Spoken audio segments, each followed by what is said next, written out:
রাধে কৃষ্ণা গৌর ভক্তবৃন্দ, আজকে আপনারাই আমাকে একটা কথা বলুন, আপনারা দৈনন্দিন জীবনে যে কর্ম সম্পাদন করেন তা কি শুধুই কর্মফলের আশায়, না সেই কর্মকে ভালোবেসে আপনারা সেই কর্ম সম্পাদন করেন? আজকে শ্লোকদ্বয়ের মাধ্যমে আমরা কর্মের প্রকৃতি বা কি রকম কর্ম করা উচিত তার কিছুটা জেনে নেব শ্রীকৃষ্ণের মুখনিসৃত বাণীর দ্বারা।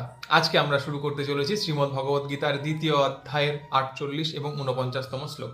চলুন শুরু করা যাক। দ্বিতীয় অধ্যায় সাংখ্যযোগ, শ্লোক ৪৮। যোগস্থ কুরু কর্মাণি সঙ্গ তক্তা ধনঞ্জয়া সিদ্ধ সিদ্ধৌ সমভূত্তা সমত্তং যোগ উচ্চতে।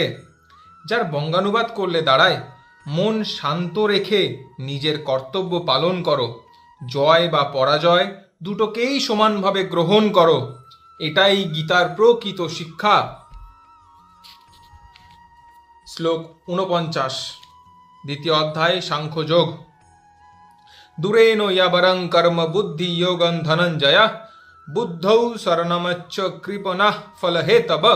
যার বঙ্গানুবাদ করলে দাঁড়ায়, শুধু ফলের লোভে করা কাজ কখনোই শ্রেষ্ঠ হয় না, বুদ্ধি ও সঠিক উদ্দেশ্য নিয়ে কাজ করো। ফলের পেছনে দৌড়ে যারা কাজ করে তারা শেষ পর্যন্ত হতাশগ্রস্তই হয়। আজকের মতো এইটুকুই। আজকের শ্লোক দুটি ভালো লেগে থাকলে কমেন্টে অবশ্যই হরে কৃষ্ণা লিখবেন।